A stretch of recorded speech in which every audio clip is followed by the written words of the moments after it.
الحمد لله نحمده ونستعينه ونستغفره ونعوذ بالله من شرور أنفسنا ومن سيئات أعمالنا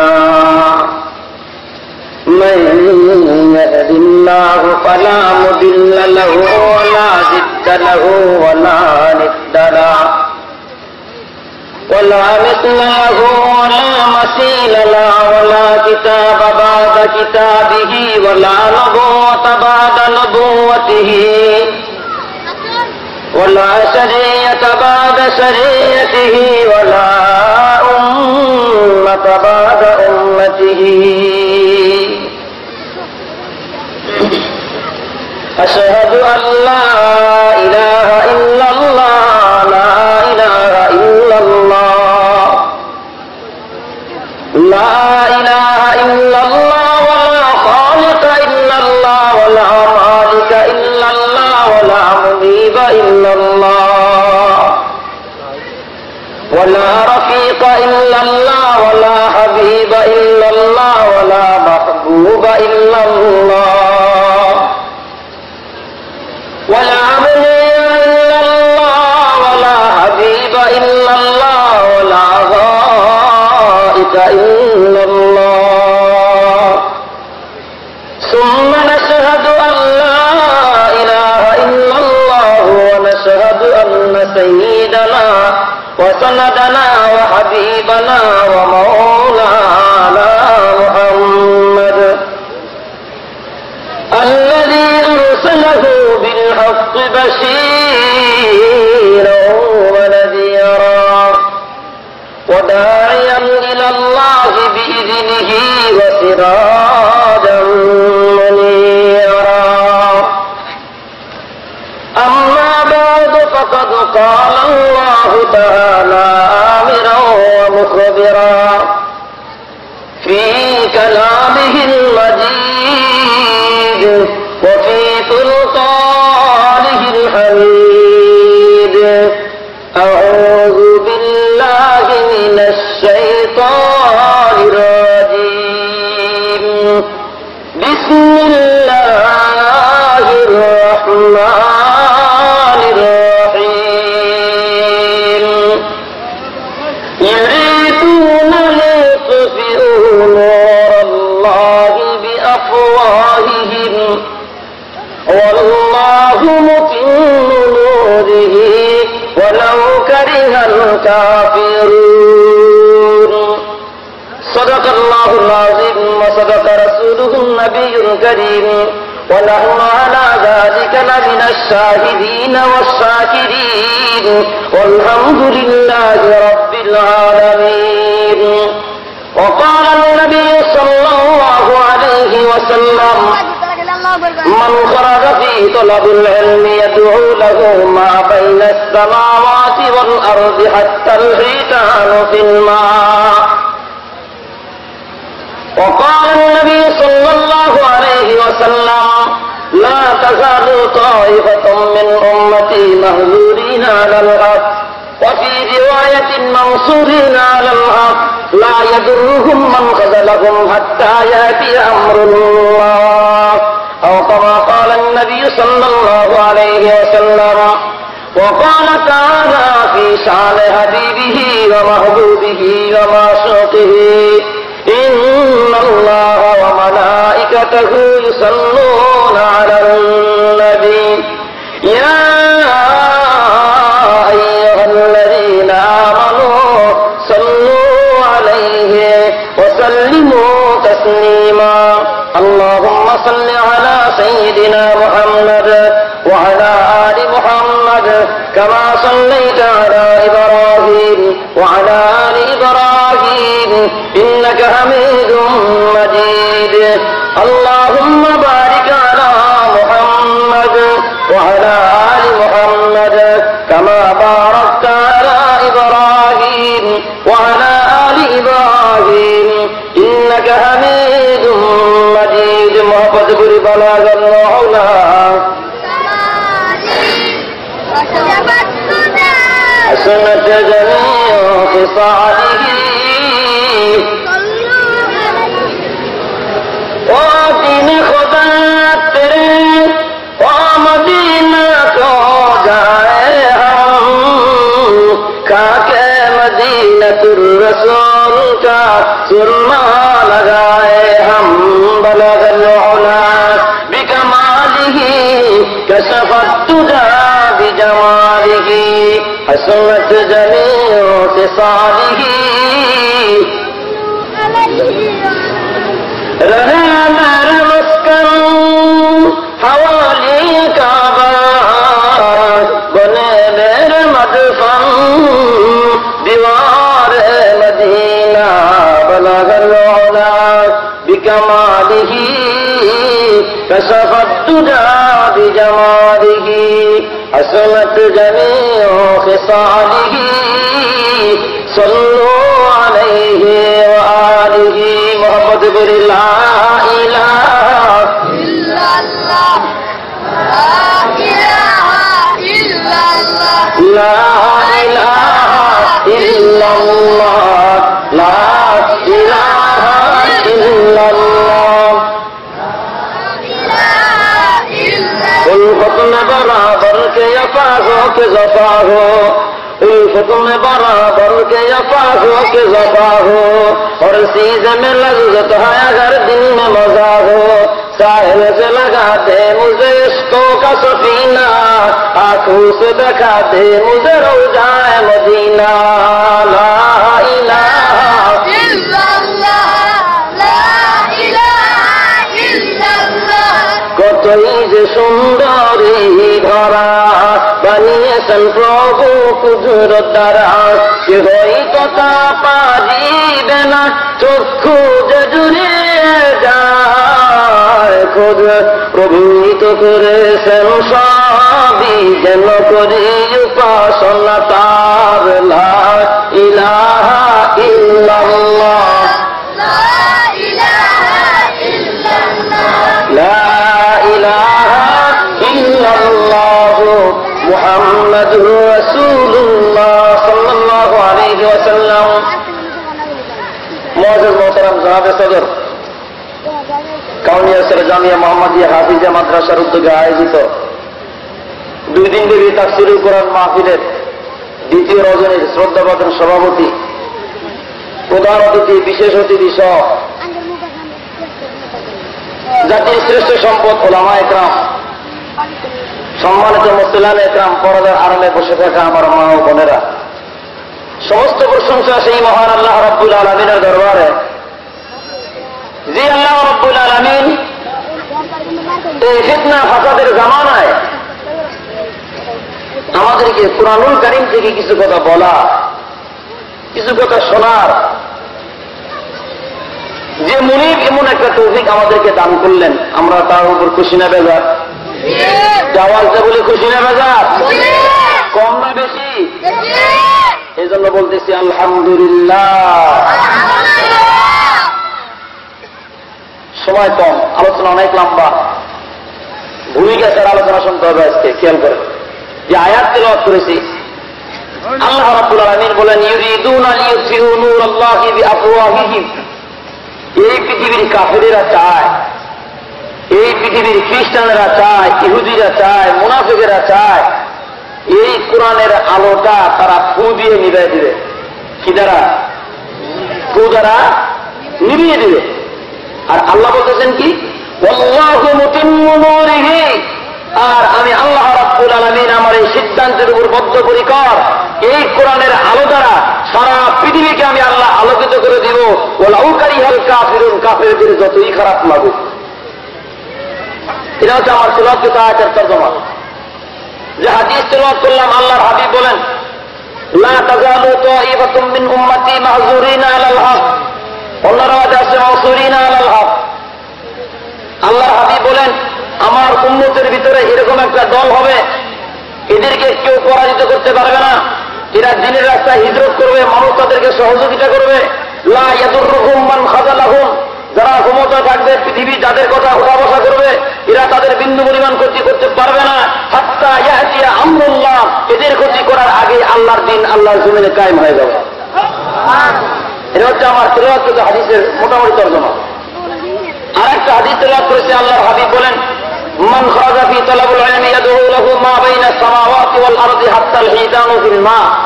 আল্লাহর হাবিব বলেন, যে ব্যক্তি কোরআনুল কারীম শিক্ষা গ্রহণ করার জন্য ঘর থেকে বের হলো, যে ব্যক্তি ঘর থেকে কোরআনুল কারীম শিক্ষা করার নিয়াতে ঘর থেকে বের হয়ে মাদ্রাসা পর্যন্ত গেল, এই ব্যক্তির জন্য আসমানে যারা আছে, জমিনে যারা আছে, গর্তের নিচে যারা আছে, এমনকি সমুদ্রের মাছ পর্যন্ত তার জন্য দোয়া করে।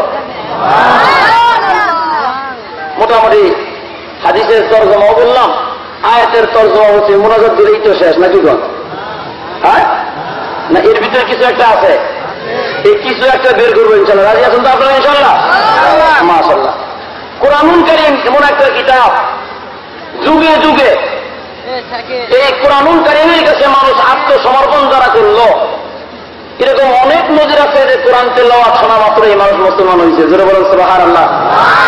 যাদের গান শোনা অভ্যাস আছে এরা বুঝবে, বর্তমান সময়ে বর্তমান বিশ্বের পৃথিবীর জরিপে একটা জিনিস বোঝা গেছে, সবচাইতে কোন লোকটার গানের ক্যাসেট বেশি, সবচাইতে কোন লোকটা গান বেশি গাইলো এই পৃথিবীতে, তার নাম হচ্ছে কিয়ার চেষ্টাবেদ। কি নাম? কিয়ার চেষ্টাবেদ। গত বছর ফেব্রুয়ারি মাসে মুসলমান হয়েছে। জোরে বলেন সুবহানাল্লাহ। 4 তলা ছাদের উপরে তার বিশাল একটা এরকম স্টেডিয়াম ছিল, সেখানে সুরকারেরা গান করে আর নৃত্য যারা দেয় তারা নাচানাচি করে, আর কিয়ার চেষ্টাবেদ বসে বসে এটা দেখে। হঠাৎ করে তার কানের ভিতরে একটা তেলাওয়াতের আওয়াজ আসলো, কোরআন তেলাওয়াতের আওয়াজ। কিয়ার চেষ্টাবেদ বলে, মিউজিক থামায় দাও, তোমরা যারা গান করতেছো তোমাদের গান বন্ধ করে দাও, যে আওয়াজ আসতেছে ওটাকে আমাকে শুনতে দাও। জোরে বলেন সুবহানাল্লাহ। কিয়ার চেষ্টাবেদ আওয়াজটা শুনলেন, মোটামুটি খুব ভালো লাগে, বলছে আর বাজায় না, ওটা আমাকে আর কিছুক্ষণ শুনতে দাও। তার পিছনে যে লোকগুলো ছিল তারা বলতেছে, হুজুর ও বস, সময় চলে যাচ্ছে, ক্যাসেট বের হবে, আর আপনি বলছেন মিউজিক থামায় দাও। এবার কিয়ার চেষ্টাবেদ জবান খুলে কিয়ার চেষ্টাবেদ বলে, শুরু করে না, শোনো, এই পৃথিবীর ইতিহাসে আমার যতগুলা গানের ক্যাসেট বের হয়েছে, এই পৃথিবীর ইতিহাসে যতগুলা গান আমার দ্বারা লেখা হয়েছে, যতগুলা সুর আমার দ্বারা করা হয়েছে, আর তোমরা যারা সুর দিয়েছ, আর তোমরা যারা নৃত্য দিয়েছ, এতদিন পর্যন্ত দীর্ঘ 50 বছর যাবৎ তোমরা আমার সাথে গান করো, এরকম ভাবে তোমরা আমার মন আকর্ষণ করতে পারো নাই যে আওয়াজটা কিছুক্ষণ থেকে আমার মনের ভিতরে মহাব্বত পয়দা করে দিছে। জোরে বলুন সুবহানাল্লাহ। তাদের গান বন্ধ করে দিই, 4 তলা ছাদ থেকে নিচে নামলেন, দেখতেছেন একটা ছোট্ট একটা ফলের দোকানের ভিতরে কোরআন তেলাওয়াতের আওয়াজ হয়। কিয়ার চেষ্টাবেদ বোঝে না যে এটা কোরআন তেলাওয়াতের আওয়াজ কিনা। কিয়ার চেষ্টাবেদ বলে, দোকানদার এই গানটা লিখলো কে? নাউজুবিল্লাহ। দোকানদারকে ডাকতে বলে, ভাই এই যে গানটা তোমার ক্যাসেটের মধ্যে বাজতেছে, গানটা লেখলো কে, আর গানটা সুর দিল কে, আর এই গানটা ক্যাসেট ধারণ করলো কি, এই গানটা শুরু করে কে, আর এই গানটার লেখককে, এই 2জন মানুষের আমার দরকার। দোকানদার বলে, কি করবেন? যে লোকটা লিখছেন ওই লোকটা অবশ্যই জ্ঞানী হবেন, আর যে লোকটা শুরু দিচ্ছেন সেও তো অবশ্যই জ্ঞানী হওয়ার কথা। এই তেলাওয়াতটা আমার ভিতরে এত মজা লাগছে, এই গানটা আমার অন্তরে এমন ভাবে শিল্পী দিয়েছে, জনম পড়া দুটো গান গাইলাম আর শুনলাম, কোন গান আমার কাছে এত মজা লাগে নাই। দোকানদার বলে, আপনি যাকে গান বলতেছেন, আমি আমার রবের নামের কসম করে বলি, পৃথিবীর মানুষ তোমরা ভালো করে শোনো, এটা জীবনেও কোনোদিন কোনো গান নয়, এটা কোনো মানুষের তৈরি করা গান নয়, দুনিয়ার কোনো মানুষের রচনা করে নাই। তবে আমি আপনাকে বলে দিই শোনেন, এটা হচ্ছে লৌহে মাহফুজ থেকে নাজিল করা একটা কিতাব, আর তেলাওয়াত করেছে বর্তমান সময়ের ভিতরে সব চাইতে ভালো একজন কারি, তার নাম হলো আব্দুল বাসেত। জোরে বলেন সুবহানাল্লাহ। কিয়ার চেষ্টাবেদ বলেন, ক্যাসেট আমার কাছে বিক্রি করো। দোকানদার বলে, কি হবে? শোনো, এই ক্যাসেট শুনলে পরে আমার ইমানটা তাজা হবে কিনা জানি না, আমার ইমান আছে না নাই ওটা আমার দেখা দরকার নাই, তবে তেলাওয়াত শুনলে মজা পাই, এই জন্য আমার কেনা দরকার। দোকানদার বলে, ঠিক আছে আপনি কিনে নিয়ে যান। কিয়ার চেষ্টাবেদ বাড়িতে নিল, বারবার শোনে, বারবার শোনে, বারবার রিপ্লাই করে, আর শোনে, বারবার শোনে, যতবার শোনে ততবার মহাব্বত লাগে কোরআন। শেষ পর্যন্ত সকালবেলা কিয়ার চেষ্টাবেদ বলে, শোনো, তোমাদের গান আর শুনবো না, তোমাদের মিউজিক আর শুনবো না, এমন একটা মিউজিক পেয়ে গেছি যে মিউজিক শুনলে পরে অন্তরটা নরম হয়ে যায়, আর যে মিউজিক শুনলে পরে অন্তরটা ঠান্ডা হয়ে যায়। জোরে বলেন সুবহানাল্লাহ। সমস্ত সুরকাররা বলে, স্যার আপনি কি বলেন? আমি কি বলি শোনো, আমি বুঝতে পেরেছি এটা মানুষের তৈরি করা গ্রন্থ হতে পারে না, এত সুন্দর তেলাওয়াত মানুষের জবান থেকে বের হয়, এটা আমাকেও শিখতে হবে, আমাকেও গাইতে হবে। কি আর চেষ্টা বেদ বলে আমাকে তোমরা শিখে দাও আর আমাকে তোমরা মুখস্থ করাই দাও। ভোরবেলা এক হুজুরের হাত ধরে কি আর চেষ্টা বেদ বলে আপনি আমারে মুসলমান বানায় দেন, জোরে গান সুবহানাল্লাহ। কিসের কথা বলতে? শুধুমাত্র কোরআন তেলাওয়াত শুনে। তাহলে এটা তো 1000 বছর পরের কাহিনী। এখন আপনি একটু বোঝেন তো, যার উপরে কোরআন নাযিল হয়েছে সে যদি তেলাওয়াত করতে কেমন মজা লাগতো। আল্লাহু আকবার। আল্লাহর হাবিব সাল্লাল্লাহু আলাইহি সাল্লাম হাতিমে কাবার মধ্যে দাঁড়ায় দাঁড়ায় কোরআন তেলাওয়াত করতেছেন। আর এমন অবস্থা যে মানুষগুলো রাস্তা দিয়ে যায়, একটু দৌড়ে আসে, আল্লাহ নবীর কাছে আসে, কোরআন তেলাওয়াত শোনে, একদিক দিয়ে শোনে আর একদিক থেকে কালেমা পড়া মুসলমান হয়। জোরে বলেন সুবহানাল্লাহ। কোন আবু জাহেল চিন্তা করলো এইভাবে যদি ওর দল ভারী হওয়া শুরু করে আর 3 বছর পর তো আমার অবস্থা খারাপ হইব।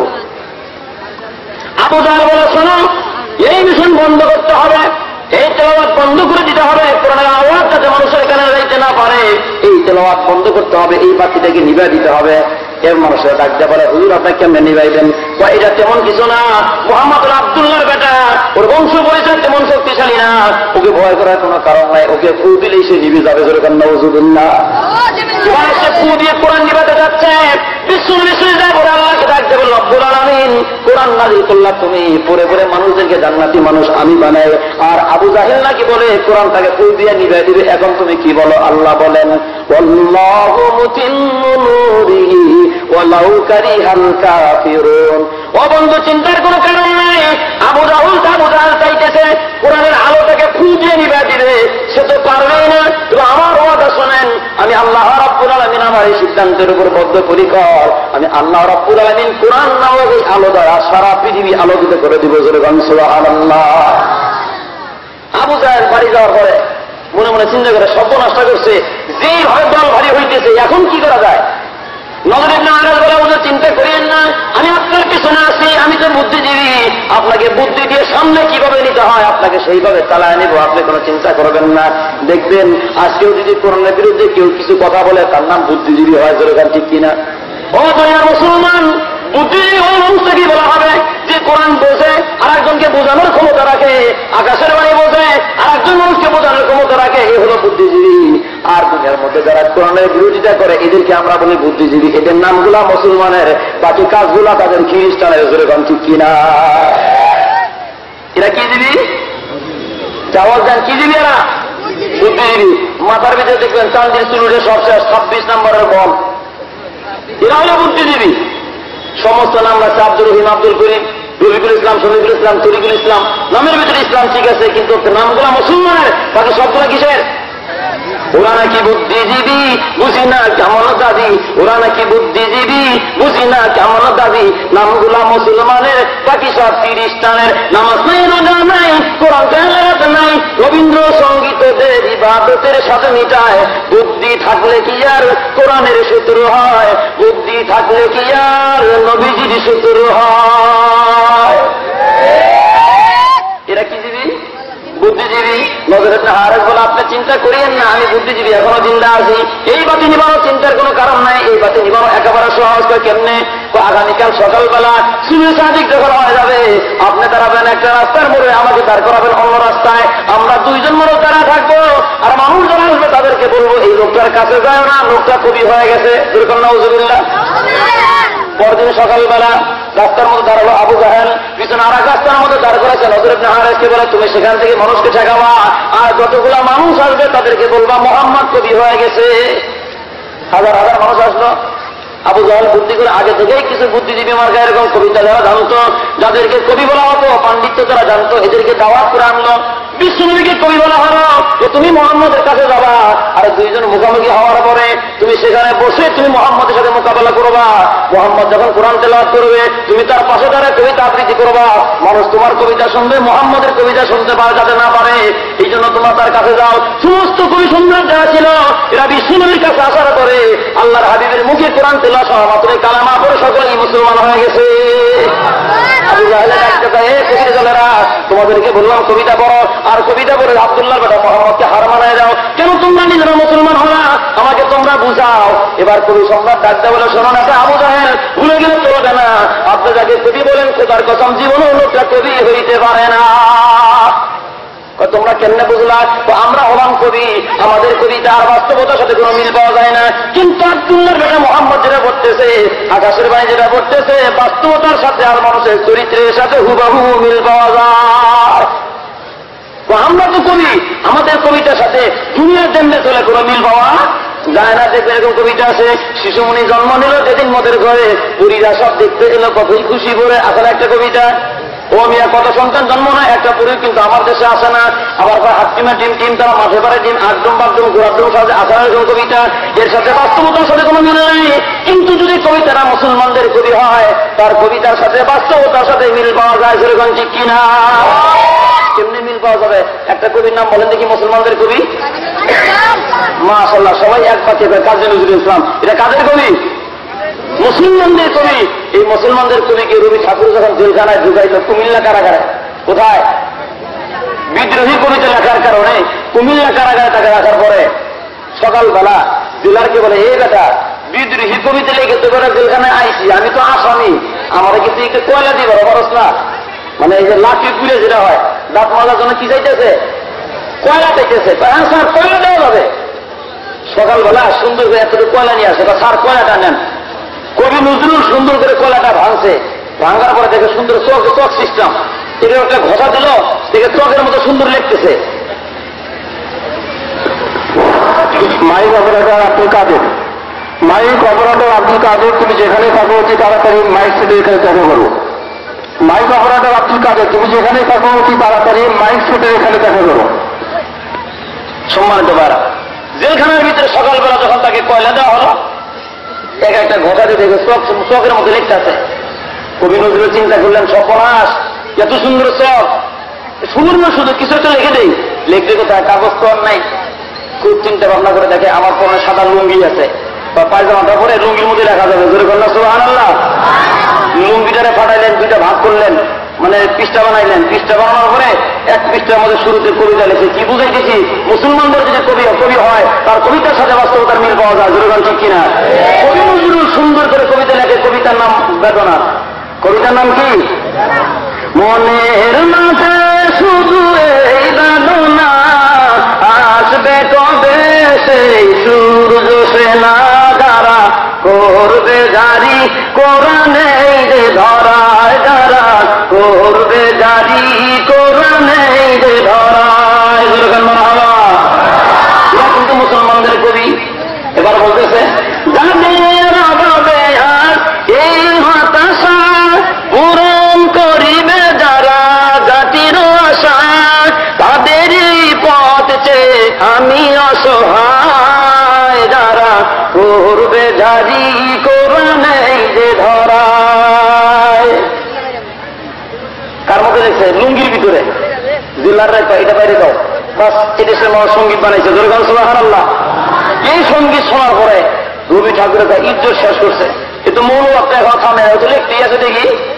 এবার রবি ঠাকুর কাগজ নিল, কাগজের মধ্যে লিখতেছে, তুমি নজরুল করিয়াছে ভুল, কাটিয়াছে দাড়ি রাখিয়াছে চুল। মানে ও তো জেলখানায় আছে, কেমনে জ্বালা যন্ত্রণা করা যায় দিতে পাঠাইয়া। কবি নজরুল কাগজটা হাতে পাইলেন, দেখে কাগজের মধ্যে লেখা, তুমি নজরুল করিয়াছে ভুল, কাটিয়াছে দাড়ি রাখিয়াছে চুল। কবি নজরুল কবিতা পড়ার পরে চিন্তার কোনো কারণ নাই, তোমরা ভয় পাও না, অর্ধেক চকও রাখছি, অর্ধেক লুঙ্গিও রাখছি জবাব দেওয়ার জন্য। সুবহানাল্লাহ। কবি নজরুল এবার জবাব দিচ্ছেন, বলেছো সাতটা শ্বশুরেরই বাচ্চা। ও মিয়া, শ্বশুরের বাচ্চা কি হয়? শ্বশুরের বাচ্চা যদি বউয়ের বড় হয় তাহলে হয় সম্বন্ধী, আর বউয়ের যদি ছোট হয় তাহলে হয় শালা। জোরেগান ঠিক কিনা? বলেছো সাতটা শ্বশুরেরই বাচ্চা, তবু তো নয় আমি মালাউনের বাচ্চা। ও মিয়া, তোমার তো ইমান নাই, অত লম্বা দাড়িতে তোমার কিছুই হবে না। শোনো, কাটিয়া চুল রাখিয়া দাঁড়িয়ে করিয়াছো জান্নাতের আশা, মুসলমানদের আল্লাহকে পাও ওই পাখি, তোমার দাড়িতে বাঁধতে বাসা। কাদের কবি? মুসলমানদের কবি। এই জন্য কবি সম্রাট ডাকতে বলেন, এটা আবু জাহেল চিন্তা করিয়েন না, আপনি যাকে কবি বলেন, আমরা আল্লাহ নামের কসম করে বলি, লোকটা জীবনও কোনোদিন কবি হইতে পারে না। তার কারণ তার আগের কথা পরের কথার মধ্যে মিল আছে, তার কথার সাথে বাস্তবতার সাথে মিল আছে। আমরা বুঝতে পেরেছি মানুষের কবিতা এমন হতে পারে না, মানুষের কবিতার সাথে দুনিয়ার বাস্তবতার সাথে মিল পাওয়া যায় না। এই জন্য মুসলমান এখন কি কয়? আবু জাহেল বলে বুদ্ধিজীবী আমার কই? ওই বুদ্ধিজীবী এসে হাজির, তো হুজুর এখন আবার কি বলেন? 2 নম্বর মিশন কায়েম করো, 1 নম্বর কিন্তু ফেল করছো। চিন্তা করিয়েন না, এই পথে কেমনে নিবেত হয়? আগামীকাল সকালবেলা আপনি যখন রাস্তায় দাঁড়াবেন, আমাকে এক পাশে দাঁড় করা দিবেন, আপনি বলবেন লোকটা জাদুকর হয়ে গেছে, একবার বলবেন গুণক হয়ে গেছে, কোনটা আগে বলা যায়? আবু জাহেল বলে তুমি বুদ্ধি দাও। নজর ইবনে হারিস বলে প্রথম আপনি বলবেন লোকটা গুণক হয়েছে। নজরুল্লাহ কোন? পরদিন সকালবেলা হাজার হাজার মানুষ বিশ্বনবীর কাছে আসে, দেখিতে গণক কেমন গণক? আমার হাতটা দেখায়। যে লোকটা বিশ্বনবীর কাছে আসে, আল্লাহ নবীর বরকতের চেহারা দেখতে একটু দেরি হয়, কালেমা পড়ে মুসলমান হইতে দেরি হয় না। আবু জাহেল বলে শব্দ নষ্ট করছে, এখন তো ঠেকানো যাইতেছে না, কেমনে বাতিনি পাবে? 3 নম্বর মিশন শুরু হয়ে গেল। ও নজর ইবনে হারিস, এখন কি করবা? নজর ইবনে হারিস বলে হুজুর শোনেন, আগামীকাল সকালবেলা আপনি বলবেন লোকটা কবি হয়ে গেছে, এরকম বলছেন, কাজ হয় নাই। এবার বলবেন জাদুকর, বলবেন এটা আপনার কাজ হবে না। তবে শোনেন, আগামীকাল সকালবেলা বলবেন আব্দুল্লাহর বেটা মোহাম্মদ পাগল হয়ে গেছে। নাউজুবিল্লাহ করবেন না, পাগল হয়ে গেছে। সকাল হওয়ার পরে অনেক দেশ থেকে যারা হাজি, যারা হজ করার জন্য আসছেন, এরা দৌড়ে আসতেছেন, দেখি তো কেমন পাগল, কোন পাগলের কথা বলে। সমস্ত মানুষগুলো হাতিমে কাবার চতুর্দিকে যখন জমায়েত হয়ে গেলেন, আল্লাহর হাদিস কোরআন তেলাওয়াত করে তারা সকলেই কালেমা পড়ে মুসলমান হয়ে যায়। আবু জাহেল ডাকতে বলে, মুসলিমের দলেরা, কেন তোমরা মুসলমান হলা? সমস্ত মুসলিম ডাকতে বলে, না আবু জাহেল শোনেন, কেন মুসলমান হলাম? আপনি যাকে পাগল বলেন, আমাদের মনে হয়, আমাদের মন বলে লোকটা পাগল না। জোরে গান সুবহানাল্লাহ। কেমনে বুঝলাম? হুজুর, পাগলের আগের কথা পরের কথার মধ্যে মিল নেই। কি বলেন? পাগলের মাথার চুলগুলো থাকে এলোমেলো, গায়ের মধ্যে থাকে ধুলি মাখা, কিন্তু আপনি যে লোকটাকে পাগল বলতেছেন, লোকটার দাড়ি মোবারক দেখা যায় সুন্দর, কথা বললে যেন মুখটা জড়ে, মাথাগুলো সুন্দর পরিপাটি করা, এত সুন্দর মানুষ জীবন কোনদিন পাগল হইতে পারে না। আবু জাহেল নজর ইবনে হারিসকে পরামর্শ করে, এই ডাইরেক্ট আসলটা বলে বলো। আসল আবার কোনটা? সেটা বলো যেটা জাদুকর, যে যায় তাকে জাদু করে ফেলে। এবার কি বলা হলো? কিসের আশায়? কোরআনের বাতিল বানানোর জন্য। জোর বলেন ঠিক কিনা? এবার লক্ষ্য করে দেখেন, পরদিন সকালবেলা আল্লাহ নবীকে বলা হলো জাদুকর। সমস্ত মানুষগুলো আসে, দেখি কেমন জাদুকর। এবার নজর ইবনে হারিস বুঝতে যায় না, তা আবু জাহেল বাঁচতে যদি চান জলদি করে এমান চলে যান। সেখানে এমান যাওয়ার পরে দেখবেন একজন জাদুকর আছে, তার নাম জামাত নামক জাদুকর। ওই জামাত নামক জাদুকর যদি মক্কায় জমিনে আসতে পারে, জামাত নামক জাদুকর মক্কায় আসতে দেরি, মোহাম্মদের পাতি নিতে দেরি হবে না। নাউজুবিল্লাহ। আবু জাহেল বলে আমাকেই যেতে হবে। আবু জাহেল দৌড়ে গেল জামাত নামক জাদুকরের কাছে। জামাতকে ডাকতে বলে, জামাত টাকা চাও, টাকা দিব, পয়সা চাও, পয়সা দিব, যা চাও তোমাকে তাই দেওয়া হবে। একটা জিনিসের বিনিময়, আব্দুল্লাহর বেটা মোহাম্মদ যে কোরআন তেলাওয়াত করে, ওই কোরআনের বাতিটাকে তুমি ফু দিয়ে নিভা দিবা। জামাত নামক জাদুকর বলে, আমার জন্মই হয়েছে এইটাকে এই কাজ করার জন্য। নাউজুবিল্লাহ কোন? ঠিক আছে, চলো। জামাত নামক জাদুকরকে ভাড়া করে আনা হলো, কানের 2 পাশে তুলাতে আটকে দেওয়া হলো, যাতে করে কোরআন তেলাওয়াতের আওয়াজ জামাতের কানে যাইতে না পারে। আর জামাতকে বলা হলো, যাও ওই যে হাতিমে কাবার মধ্যে যে লোকটা দাঁড়ানো আছে, ওই লোকটাই হলো মোহাম্মদ, তার কাছে যাও। জামাত নামক জাদুকর বিশ্বনবীর কাছে গেলেন। যাওয়ার পরে দেখতেছেন কি পড়া অন্তত আগে শুনে নেই, কেমন জাদুর বিদ্যা পরে আগে শুনে। এক পাশের তুলা খোলার পরে জামাত নামক জাদুকর পরে অন্তরটা ঠান্ডা হয়ে যায়, সাথে সাথে অপর পাশে কানের তুলাটা খুলে ফেলছে। আল্লাহর হাবিব কোরআন তেলাওয়াত করে, জামাত নামক জাদুকরের 2 চোখের কোনা দিয়ে টপ টপ করে পানি মক্কার জমিয়ে পড়তেছে। আবু জাহেল দূরে দাঁড়া দেখে, জামাতকে ডাকতে বলে, জামাত কেন তোমার চোখ দিয়ে পানি ঝরে? তোমাকে বললেন জাদুকরের দুনিয়া থেকে বিদায় হয়ে যাওয়ার জন্য, তুমি কেন কালেমা পড়ে মুসলমান হলা? তোমার এই অবস্থা কেন, চোখ দিয়ে পানি ঝরে কেন? জামাত নামক জাদুকর বলেন, এত আবু জাহেল ভুলে গেলে চলবে না। আপনি যাকে জাদুর বাণী বলেন, যাকে আপনি জাদুর বিদ্যা শিখা, অথবা যাকে আপনি জাদুকর বলেন, এই লোকটার জীবনও কোনোদিন জাদুকর হইতে পারে না। তার কারণ পৃথিবীর মধ্যে এমন কোন জাদুর বাণী নাই যেটা আমার জানা নাই, পৃথিবীর মধ্যে এমন কোন জাদু নাই যেটা আমি পড়ি নেই, পৃথিবীতে এমন কোন জাদুর পাণ্ডুলিপি নাই যেটা আমার মুখস্থ নাই। ও নেতা আবু জাহেল, আমি লাতুদ্দান নামের কসম করে বলি, আব্দুল্লাহর বেটা মোহাম্মদ যেটা করতেছে, জীবনও কোনোদিন জাদুর বাণী হইতে পারে না। কথা ওরা কি হইতে পারে? জামাত নামক জাদুকর বলে, শোনেন কি হইতে পারে? আমার মন বলতেছে আসমান থেকে নাজিল হওয়া কিতাব হইতে পারে। জোরে গান সুবহানাল্লাহ। এবার আবু জাহেল যখন দেখলো বন্ধ হয় না, এখন কি করতে হবে? কয় কোনো কথা বলে কাজ হবে না, নিজেদেরকে আগে তদন্ত করতে হবে কোরআনের ভিতরে কি আছে, এইটা নিজের আগে শিখতে হবে, জানতে হবে, এরপরে এর সাথে বিরোধিতা করতে হবে, এরপরে বাতি নিবানোর চিন্তা ভাবনা করতে হবে। নজর ইবনে হারেসকে ডাকতে বলো, নজর ইবনে হারেস জলদি করে আসো, কাউকে নেওয়া যাবে না, আমরা বড় বড় 1,00,000% 4 জন নেতা যারা আছি, আমি আবু জাহেল, তুমি নজর ইবনে হারেস, উতবা যাবে, সাহেবা যাবে, আমরা 4 জন মানুষ গিয়ে মোহাম্মদের বাড়িতে যাব। আব্দুল্লাহর বেটা মোহাম্মদ যখন কোরআন পড়ে দিলের কান্দে নিজেরাও কোরআন শুনবো, কিন্তু মুসলমান হওয়ার নিয়েছে না। কোরআন শোনার পরে আমরা এটাকে দেখবো, রিসার্চ করবো এর ভিতরে কি আছে, দেখবো কোন জায়গার মধ্যে ফাঁক পাওয়া যায়, ফাঁক পাওয়ার পরে সেখানে আমরা আক্রমণ করব, সেখান থেকে পয়েন্ট খুঁজতে হবে। এরকম মুসলমান কিন্তু এখনো আছে, সবাই কিন্তু মাহফিল শোনার জন্য আসে নাই, কেউ আসে রেকর্ড করবে হুজুররা আমার বিরুদ্ধে কিছু কয় কিনা, আমার নেতা নেত্রীর বিরুদ্ধে কিছু কয় কিনা। ও মুসলমান, তোমার ইমান যদি খারাপ হয় এখন পর্যন্ত ভালো হওয়ার সুযোগ আছে, যেরকম ঠিক কিনা? ও ইমানদার মুসলমানেরা খেয়াল করেন, আবু জাহেল ডাকতে বলে, চলো যাই আমরা 4 জন কোরআন শোনার জন্য যাব। এরা 4 জনকে বিশ্ব নবীর বাড়িতে কোরআন শুনতেছে। আল্লাহর হাবিব নামাজের ভিতরে সূরা ইয়াসিন করে, নামাজের ভিতরে সূরা রহমান করে, এক এক সূরা পড়তেছে। এই 4 জন বিশ্ব নবীর বাড়িতে বসে বসে কোরআন শুনতেছে। সুরে সাদি খাওয়ার পর আবু জাহেল ডাকতে বলে, ও নেতা, ও নজর ইবনে হারেস, জলদি করে আসো, তোমার তদন্ত রিপোর্টটা তুমি জমা দাও। নজর ইবনে হারেস ডাকতে বলে, নেতা আবু জাহেল, কিসের তদন্ত রিপোর্ট আপনার কাছে জমা দিব? আমার জামার দিকে তাকায় দেখেন, আব্দুল্লাহর কথা মোহাম্মদের কণ্ঠে কোরআন শুনতে শুনতে সারা রাত আমার চোখের পানিতে শীতের গাওয়া ভিজাইছি। কি রিপোর্ট জমা দেব? তো উতবা সাহেবা, তোমাদের তদন্ত রিপোর্ট জমা দাও। উতবা সাহেবা রাখতে বলে, নেতা, আমাদের চোখ দেখে কি আপনি বোঝেন না? আমাদের চোখ দেখেও কি আপনি টের পান নাই? আমাদের চোখে দেখেন এখন পানি পড়তে চায় না, মনে হয় আর কিছুক্ষণ পানি ঝরলেই আমাদের চোখে রক্ত ঝরার সম্ভাবনা আছে। সুবহানাল্লাহ।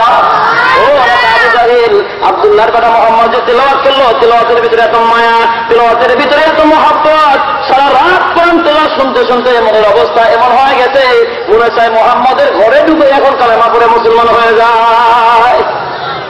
আবু জাহেলকে বুঝতে পারছি, এই জন্যই তো সবাই মুসলমান। আমাদের যে অবস্থা এইভাবে আর চলবে না, তবে সবাই আইন করলাম। কি আইন করতেছে? আবু জাহেল আইন করতেছে কিসের বিরুদ্ধে? কোরআনের বিরুদ্ধে। বলে, শোনো, আগামীকাল থেকে কিন্তু কেউ কোরআন শোনার জন্য আসবা না। কার কথা? এটা আওয়াজ দেবেন, কার কথা? আবু জাহেল বলে, আগামীকাল থেকে তোমরা কেউ কোরআন শোনার জন্য আসবা না। তারা 3 জন মাজা লাগাবার কথা, ঠিক আছে আসবো না। সারাদিন যাওয়ার পর রাত যখন আস্তে আস্তে ঘনায় আসতেছে, আবু জাহেলের মনের মধ্যে ফুর্তি জমতেছে, আমি তো নেতা, আমি আইন করলে তো নিজের আইন নিজের মানা লাগে না। কি বলেন? আবু জাহেল মনে মনে চিন্তা করে, আমি নেতা, আবু জাহেল আইন করেছি, আমার আইনটা মানতে গিয়ে নজর ইবনে হারেস যাবে না, তোমার সাহেবা তারা 2 জনে কোরআন শোনার জন্য যাবে না। আব্দুল্লাহর বেটা মুহাম্মদের বাড়িতে যাওয়ার পরে আজকে সারা রাত আমি আবু জাহেল দাঁড়ায় দাঁড়ায় কোরআন শুনবো। সুবহানাল্লাহ। আবু জাহেল কি হাজির। নজর ইবনে হারেসের একই চিন্তা, তো আমাদের নেতা আবু জাহেল সে আইন করছে, সে যাবে না। আর উতবা সাহেবা তারা 2 জন গরিব মানুষ, তারা তো স্যারকে দেখে এমনি ভয় পায়। ওই সিস্টেম কিন্তু এখন আছে, দেখবেন যারা গরিব মানুষ এরা আইনকে বেশি ভয় পায়। সমাজের ভিতরে গরিব মানুষ আগাম করলে নেতারা অভাব পারে না বিচার করার, আর নেতা নেত্রী ছেলেরা মেয়েরা আগাম করলে পরে বিচার করার মানুষ খুঁজে পাওয়া যায় না। গুরুগণ ঠিক কিনা?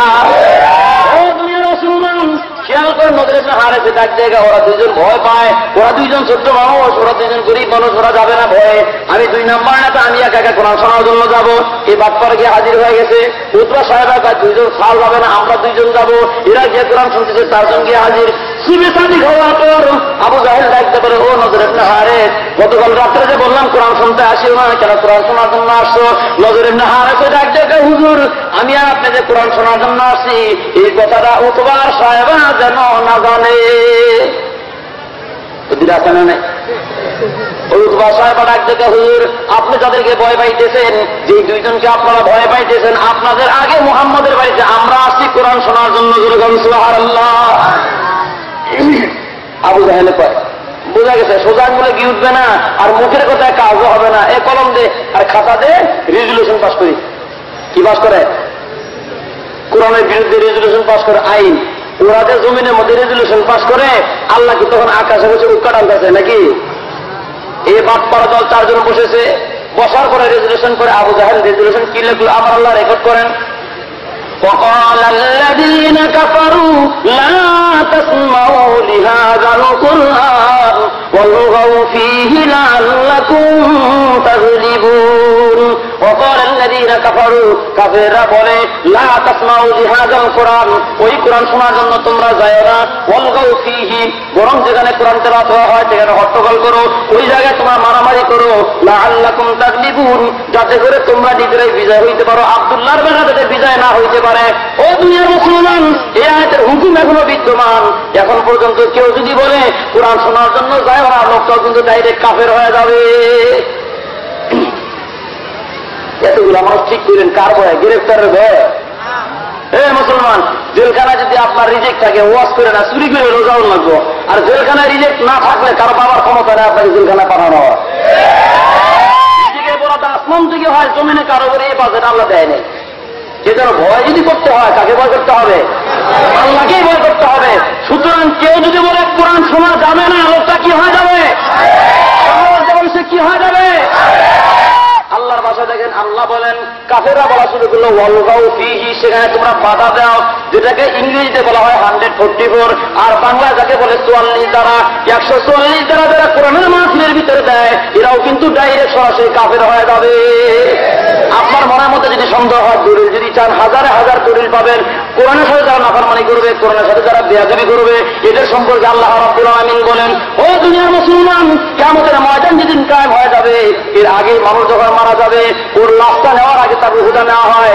এই রুহু নিয়ে যখন আল্লাহর কাছে জমা দেওয়ার জন্য যায় ফেরেশতারা যখন মানুষের রুহু নেয় এই সমস্ত মানুষদের মধ্যে যারা কোরআনের সাথে নাফরমানি করে কোরআনের সাথে যারা বেয়াদবি করে এদের রুহুগুলো নিয়ে যখন ফেরেশতারা আসমানের দিকে রওনা হয় আল্লাহ বলেন এরা যখন আসতে থাকে লা তুফাত্তাহু লাহুম আবওয়াবুস সামা ওদের রুহুগুলো নেওয়ার জন্য আসমানের কোনো দরজা খোলা হয় না জোরে বলেন নাউযুবিল্লাহ ডাইরেক্ট কথা আল্লাহ বলেন ইন্নাল্লাযীনা কাযযাবু বিআয়াতিনা ওয়াসতাকবারু আনহা লা তুফাত্তাহু লাহুম আবওয়াবুস সামা ওয়া লা ইয়াদখুলুনাল জান্নাতা হাত্তা ইয়ালিজাল জামালু ফী সামিল খিয়াব আল্লাহ বলেন হে দুনিয়ার মুসলমানেরা যারা কোরআনের আয়াতকে যারা অস্বীকার করবে কোরআনের সাথে যারা বিরোধিতা করবে কোরআনের সাথে যারা নাফরমানি করবে এই মানুষগুলো যখন মারা যাবে এদের রূহগুলো নিয়ে যখন আসমানের দিকে আসা হয় আসমানের দরজা খোলা হয় না ওয়ালা ইয়াদখুলুনাল জান্নাহ এই মানুষগুলো জান্নাতে যাইতে পারবে না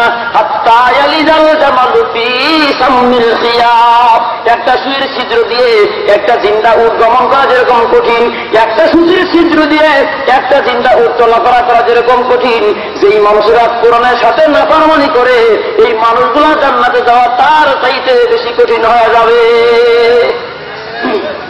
আপনি ভাবতেছেন 2-4-5 রাকাত নামাজ পড়ে জান্নাতে যাবেন গা যাইতে পারবেন কি পারবেন না আমি বললে তার হবে না আল্লাহর জিগান ও রব্বুল আলামিন দৈনন্দিন 5 ওয়াক্ত নামাজ পড়ি রমজান মাসে রোজা রাখি মাঝে মাঝে সম্পদ থাকলে হজ করি এখন কি আমি জান্নাতে যাব কিনা এখন দেখেন আল্লাহ হাবিব বলেন আল্লাহর একই কথা আল্লাহ রাব্বুল আলামিন বলেন লাইসাল বিররা আন তুওয়াল্লু উজুহাকুম কিবালাল মাশরিকি ওয়াল মাগরিবি ওয়ালাকিন্নাল বিররা মান আমানা বিল্লাহ অন্য আয়াতের ভিতরে আল্লাহ বলেন ওয়ালাকিন্নাল বিররা মান ইত্তাকা তুমি কয়বার পশ্চিম দিকে মাথা নোয়াইলা আর কয়বার পূর্ব দিকে সিজদা করলা আর মনে করলা পূর্ণ করলা না বান্দার নাম পূর্ণতা নয় পূর্ণতা হলো যে আল্লাহর উপর ঈমান এনেছে কিনা আর পূর্ণতা হচ্ছে তুমি দুনিয়ার ভিতরে আল্লাহকে ভয় কি পরিমাণ করো এই ব্যাপারে আল্লাহর হাবিব বলেন মাম্মাতা ওয়ালাম ইয়াযু ওয়ালাম ইউহাদ্দিস বিহি মা তাআলা সুবাতিন নিফাক ও দুনিয়ার মুসলমান যে ব্যক্তি নামাজ পড়লো রোজা রাখলো হজ করলো যাকাত দিল সব কাম তার ভালো আছে কিন্তু এমন অবস্থার ভিতরে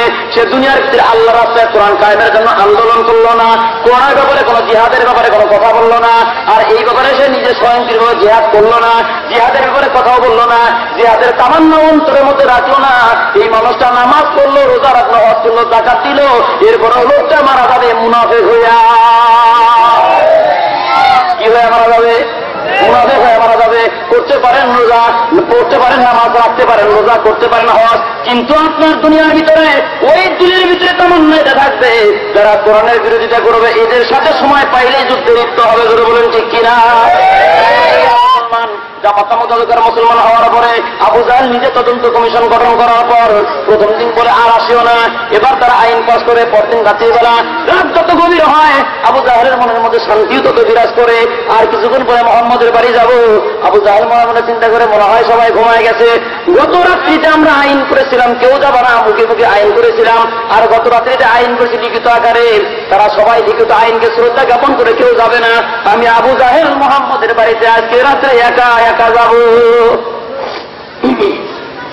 নজর ইবনে হারেস কয়, আজকে যেহেতু হুজুরের আইন একটু শক্তিশালী করে করছে, হুজুর তো যাবেই না, ওই দুইটা যাবে না, আমিও যাব। ওই দুজনের একই চিন্তা, সবাই কি হাজির? আজকেও কয়জন গেছে? আজকেও 4 জন গেছে। শুভে সাদিক যখন হয়ে গেছে, আবু জাহেল ডাক দিয়ে বলে, একজন আরেকজনকে দেখা মাত্র বলে, ও নজর ইবনে হারেস, কেন কোরআন শোনার জন্য আসছো? নজর ইবনে হারেস ডাক দিয়ে বলে, হুজুর আমরা কোরআন শোনার জন্য আসছি, আপনি কেন আইছেন? সুবহানাল্লাহ কোন?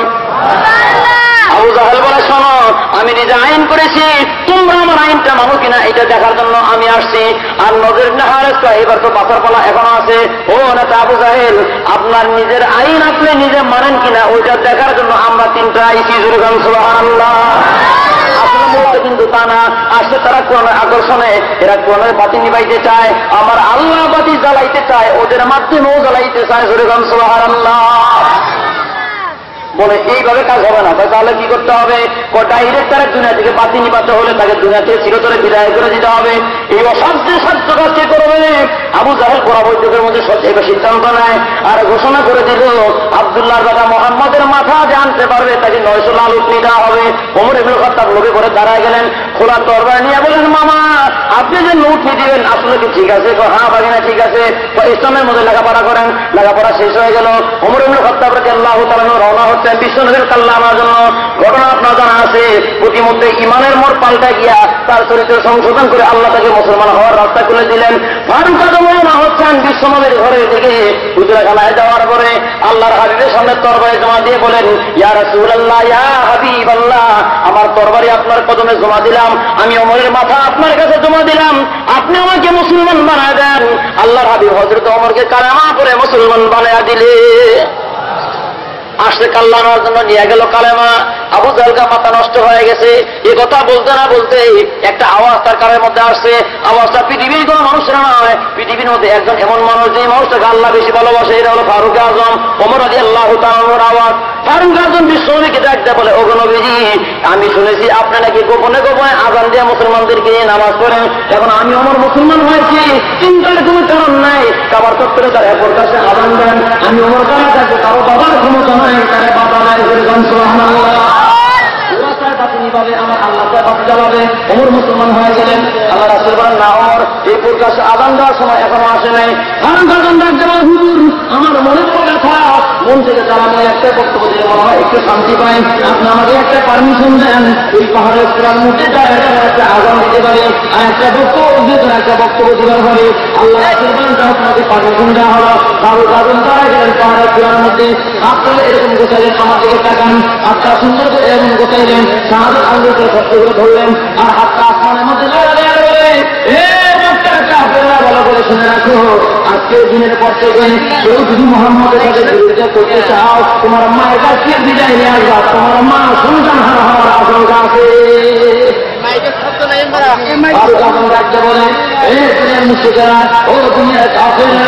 তোমরা যদি মোহাম্মদের সাথে বিরোধিতা করতে চাও, তোমার বিবির কাছ থেকে বিদায় নিবা, তোমার বিরোধিতা হওয়ার আশঙ্কা আছে, তোমার সন্তানদের কাছ থেকে বিদায় নিয়ে আসবা। এই মক্কার কাফেররা তোমার বিবির কাছ থেকে বিদায় নিবা, বিবি বিধবা হবে, সন্তানদের কাছ থেকে বিদায় নিবা, সন্তানেরা ইতিম হওয়ার আশঙ্কা আছে। তার কারণ মুহাম্মদের সাথে যারা নাফরমানি করবে, মুহাম্মদের সাথে যারা বিরোধিতা করবে, আমি ওমরের তরবারি তাদের একটাকে দুনিয়াতে জিন্দা রাখবে না। এই জন্য কবি ডাক্তার বলেন, এলান করতা বামনে কিয়া জিসনে ইবাদত, এলান করতা বামনে কিয়া জিসনে ইবাদত, ফারুক লতো নামে ওমর শান সাহাবা, ফারুক লতো নামে ওমর শান সাহাবা, জান্নাত और माल फैन गाद किया जो, उस्मान ज़ुनूरैन लतो शान साहबा, उस्मान ज़ुनूरैन लतो शान साहबा, बातिल को कहते हुए जिसने बहरजा, वो शेर खुदा नाम अली शान साहबा, वो शेर खुदा नाम अली शान साहबा। এরা হলো সাহাবাত নাই, কোরআন কায়েমের জন্য সর্বদা এরা জীবন দিচ্ছেন। দুর্গম সুবহানাল্লাহ। ও দুনিয়ার মুসলমান খেয়াল করেন, আবু জাহেল চায়। ওমর রাদিয়াল্লাহু তাআলা মুসলমান হয়ে গেলেন। আবু জাহেলের মাথা গরম হয়ে গেল।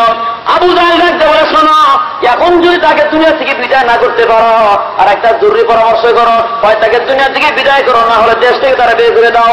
এবার বিশ্ব নবীকে বাতি নিবানোর জন্য তারা আল্লাহ নবীকে মক্কা থেকে তারা মদিনার দিকে পাঠায় দিচ্ছে। এখন আপনাকে বুঝতে হবে, এই বাতি আবু জাহেল এত খারাপ লাগে কেন, এই বাতি নজর ইবনে হারিসের এত খারাপ লাগে কেন, এই বাতি উতবা সাহেবের এত খারাপ লাগে কেন, এটা আপনাকে বুঝতে হবে। দুনিয়ার মধ্যে যাদের চরিত্র 2 নাম্বার, এরা কিন্তু দুনিয়ার মধ্যে আলো সহ্য করতে পারে না। উদাহরণ দিলে বুঝবেন, এই যে পূর্ব যে বর্ডার আছে, বর্ডার ইন্ডিয়া, ভারত আর বাংলাদেশের মাঝখানে যে কাঁটাতারের বেড়া, এটা কাঁটাতারের বেড়া আছে না? এই কাঁটাতারের বেড়া মনে করেন চোরে কাঁটাতারের বেড়া কাটছে, ডান পাশও কাটছে, বাম পাশও কাটছে, ঠিক কাঁটাতারের বেড়া মাঝখানে দাঁড়ায় আছে। রাত বাজে তখন 12টা। এখন কি চোরে চায়, ব্ল্যাকারে চায় এখন সূর্য উঠুক? কি বলেন, চায়? কেন চায় না? খালি ধরা বলবো না, বিএসএফ গুলি করে চান্দি উঠে জোরে বলেন ঠিক কিনা? এই জন্য সে চায় না যে এখন সূর্য উঠুক। তার কারণ সে যে বর্ডার কাইটা যে ব্ল্যাকার যে যাইতেছে, কাঁটাতারে বেড়াকারে ভিতরে যাইতেছে, তার কাজটা 1 নাম্বার না 2 নাম্বার? 2 নাম্বার। এবার বুঝেন, এই যে টিনের বেড়ার নিচে বলেন, আবার এরকম মাটি হোক আর যেটাই হোক, 1 ফিট আর 1.5 ফিট বেড়ার নিচে যেটা থাকে, এটাকে আমরা দোয়া অথবা পিড়া বলি। কি বলেন? চোরে যখন শিং কাইটা ঘরের ভিতরে ঢুকে, এরকম শিং কাটছে, কি কয়? শিং কাটছে। মনে করেন শিং কাইটা চোর ঘরের মধ্যে ঢুকতেছে, অর্ধেক শরীর ঘরের ভিতরে আর অর্ধেক শরীর ঘরের বাইরে। এখন কি চোরে চায় যে সূর্য উঠুক? কি কন, চায়? কেন চায় না? কাজটা কয় নাম্বার? বাড়িওয়ালা দেখলে বাইরে মাথা লাল করবো, জোরে বলেন ঠিক কিনা? এই জন্য সে চায় না যে এখন আলোকিত হোক। আর একটা প্রাণী আপনার আমার দেশে আছে, আরবিতে এই প্রাণীর নাম হলো উফাস, ফার্সি নাম হচ্ছে চমকাদর, বাংলা হলো বাদুর। চিনে না পারা? অনেকে মনে করে বাদুরে রাত্রিবেলা চোখে দেখে, দিনের বেলা চোখে দেখে না, এরকম মনে করেন না? বাদুরের দিনের বেলা চোখে দেখে যেরকম, ঠিক রাত্রিবেলা ঠিক ওরকমই চোখে দেখে। কিন্তু বাদুরে যে কাজটা করে 1 নাম্বার না 2 নাম্বার? আর একবারে পেয়ারা খাওয়া, আর একবারে সবজি কলা খাওয়া, আর একবারে কলা খাওয়া, আর একবারে নারকেল নষ্ট করা, কয় নাম্বার কাম? দিনের বেলা খাইলে পোলা মানে বাইরে পাখা ছিড়বো, জোরে বলেন ঠিক কিনা? এই জন্য রাত্রিবেলা খায়। তাহলে কি বুঝলেন? যাদের চরিত্র 2 নাম্বার, আর যারা 2 নাম্বারে কাজ করে, এরা অন্ধকার পছন্দ করে, আলো সহ্য করতে। বাস, এটা যদি বুঝতে থাকেন, তাহলে আরেকটা জিনিস সহজে বুঝবেন যে দুনিয়ার ভিতরে যারা মারেফতের নাম নিয়ে বাতি নিবে জিকির করে, তার কাজটা কয় নাম্বার? এটা ডাইরেক্ট বুঝে ফেলাইছেন। একটা জিনিস বুঝেন, অপারেশন থিয়েটারে রুগী নেওয়ার পরে ডাক্তারে কি বাতি জ্বালায় না নিবায়? এটা আওয়াজ যা বলেন, জ্বালায় না নিবায়? জ্বালায়। এখন যদি ডাক্তার যদি অপারেশন থিয়েটারে রুগী নেওয়ার পর বাতি যদি নিবে যায়, রুগী 2টা জিনিস মনে করবে, হয় ডাক্তারে আমার ইজ্জত নষ্ট করবে, আর তা না হলে ডাক্তারে আমার ঘড়ি, আংটি, চশমা, স্বর্ণের যা আছে সবটা চিন্তাই করবে। তার হলে বাতি নিবে লোকে, জোরে বলেন ঠিক কিনা? ও দুনিয়ার মুসলমান, এই যে বাতি নিবাইলে বোঝা যায় কাজ কয় নম্বরে হয়? 2 নাম্বার। যে সমস্ত পীর সাহেবেরা মারেফতের নামে তারা জিকির করে বাতি নিবে আর জিকির করে, তুমিও এই 2টা কামই করো। 1 নাম্বার, মুরিদের বউয়ের ইজ্জত নষ্ট করো, আর তা না হলে মুরিদের টাকা পয়সা চিন্তাই করো। রাস্তা কোনটা নিবে? একটা মানো। ধরে বলেন ঠিক কিনা? এরা মারেফত করে। এরা কি করে? মারেফত যে না যায় এটা কত আপনারা দিতেছি না, কিন্তু মারেফতের ধরন থাকা দরকার। পিসাব বাবা, আর কিছু না থাকলে মুস আছে, মাথার মধ্যে জট, গায়ের মধ্যে সট, ল্যাংটা, এটা হলো মারেফতের বড় বিশ্বাস। মারেফতের কি সাপ? এটা বড় বিশ্বাস। আবার মারেফতের কাওয়ালি গায়ে গায়ে যাইতেছে, আর আমাদের দেশের মানুষের বসে বসে মারেফতের গান শোনে আর কান্দে, কিন্তু নামাজ বেলায় নামাজে কিন্তু পড়ে না। জোরে বলেন ঠিক কিনা? এরকম আছে না নাই? বাবার নামে সাল্লাম লোকা বাদাম উড়াইয়া রে, মাল্লা মাঝি দার টানে কেল্লা কেল্লা কইয়া রে, কি মহিমা জানি বাবা রে। নাউজুবিল্লাহ কন। মদিনা যাওয়া কথা বাদ পড়া যায়, কোথায়? বাবার কাছে যায়। আমার কি করে দেখেন, বুঝলাম আমি বুঝলাম। বাবা রোজার 4 পাশে কত বছর কাঁদিতেছে, ধনী গরিব ফকির মিসকিন হইছে সবাই দিওয়ানা। আমার বাবা আল্লাহ রলি কেল্লা বাবা মাওলানা, কত আশিক বাবার প্রেমে হইছে পাগল দিওয়ানা। নাউজুবিল্লাহ কন। কত বড় পিসাব। নামাজ নাই, রোজা নাই, মুরিদদেরকে কোনো খবর নাই, নিজেরও খবর নাই, মুরিদের কি নাই খবর নাই। এটা হচ্ছে মারেফত না, এর নাম হলো মরার পথ। এর নাম কিসের পথ? তাহলে এই সমস্ত মানুষের কাজ 2 নাম্বার। আবারও খেয়াল করেন, যারা বড় নরে ব্লাকার, যারা চোর, যারা বাদুর, যারা মারে ভেতরে বন্ধ, এরা কিন্তু বাতি নিবে কাজ করে। জোরে বলেন ঠিক কিনা? এটা যদি পানির মতো বুঝতে পারেন তাহলে এ কথা বুঝতে আপনার কষ্ট হবে না। যারা বাতি নিবাইয়া হাজার হাজার ওলামা একরাম হত্যা করে, বাতি নিবাইয়া হাজার হাজার মাদ্রাসা হত্যা করে, তোমাদের চরিত্রটাও 2 নাম্বার, এই জাতির বুঝতে ভুল হয় না। এরা চায় বাতি নিভাবে, এ আজকে নতুন না। আবু জাহেল চাইছে বাতি নিভাইতে, তার কথা এমনটাই ছিল, ইউরিদুনা লিইউতফিউ নূরাল্লাহি বিআফওয়াহিহিম ওয়াল্লাহু মুতিম্মু নূরিহি ওয়ালাউ কারিহাল কাফিরুন। ওরা চায় এই কোরআন নামক আলোটা বাতিটা ফু দিয়ে তারা নিভে দেবে। আল্লাহ বলেন না, তারা পারবে না।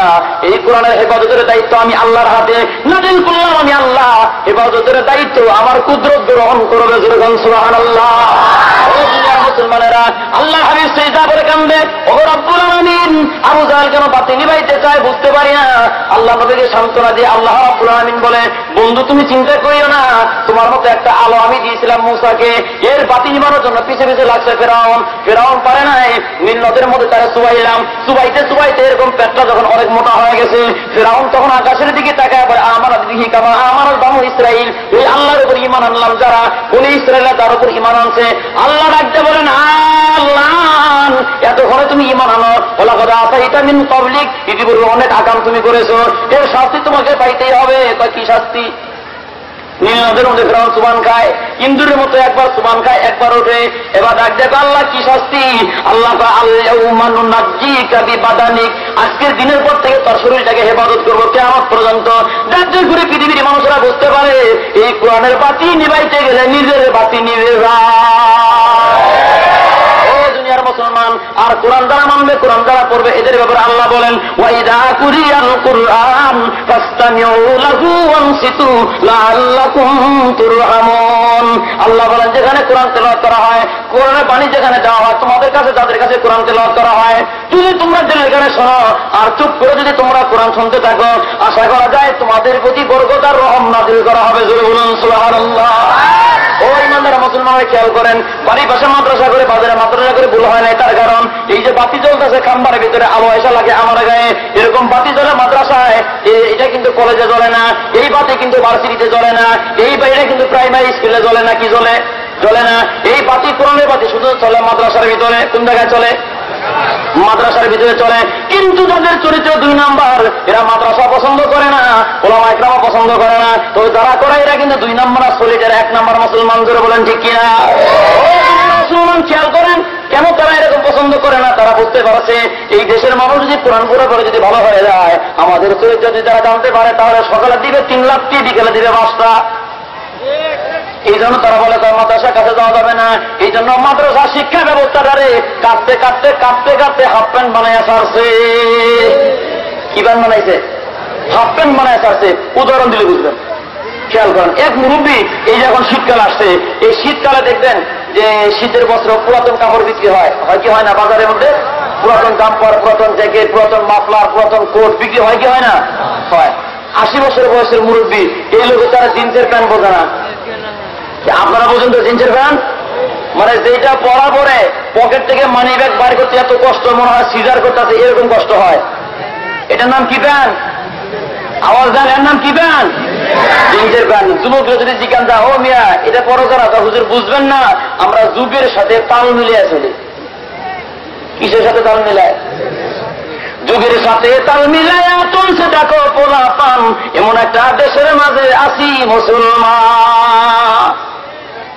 ঠিক করেন না? আপনি কইলেও ঠিক, না কইলেও ঠিক। ওই আসতে করে ব্যাংক যদি করে কাম নাই। আমার কথা বুঝতেছেন? পোলা মানে মুসলমানের ছেলে নামাজ পড়ে, আবার বাপে নামাজ পড়ে, পুরো প্যান্ট পড়ছে, আধা মাটি পুরো রাস্তা দিয়ে ওরা সরকারে দিয়ে দিছে।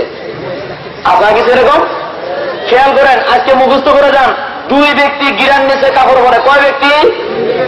1 নাম্বার, যে লোকে নতুন বিয়ে করছে দেখবেন শ্বশুর বাড়ি যায় নতুন লুঙ্গি পিনটা রাস্তা দাঁড়ু দেয় আর বুঝায় যে আমার যে বেনামাজি, আমি যে নামাজ না পড়তে করতে, অজু না করতে করতে পাও কয়টা খাল হয়ে গেছে, শ্বশুর বাড়ির মানুষ যাতে জানতে না পারে এই জন্য পাওটাকে ঘুরে।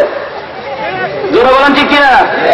ও মুসলমান, 2 নাম্বার, যে বাদ করে নামাজ পড়ে না, যেই বাড়িতে সুন্দরী মাইয়া আছে ওই বাড়ির পিছন দিয়ে ঘুরে মেয়ের বাপ যদি দেখে ছেলে নামাজি নেবে নামাজি, যাতে করে পাও দেখে টেন না পায় যে বাপ পাড়া নামাজ পড়া মাইয়া দেওয়া যাবে না, এই বাপ পাড়া লুঙ্গি সেটা ঘুরে যেরকম ঠিক কিনা? ও মুসলমান, এরা যুগের সাথে তাল মিলায়। কিসের সাথে? দেখো প্যান্ট পরে যে গিরেন নিচে পাঞ্জাবিটা মাজায়, কালো চুলকে লাল করিয়া মেয়ের দিকে চায়, আবার মিষ্টি মিষ্টি হাসি দিয়া তোলে আই লাভ ইউ স্লোগান, এমন একটা দেশের মাঝে আসি মুসলমান। কিসের সাথে তাল মিলায়? যুগের সাথে তাল মিলায়। দেখো একটি কানের দুল পরিয়া স্বর্ণের চেনটা গলে, হাতের নোটটা লম্বা করে বানর বেশে চলে। আছে না?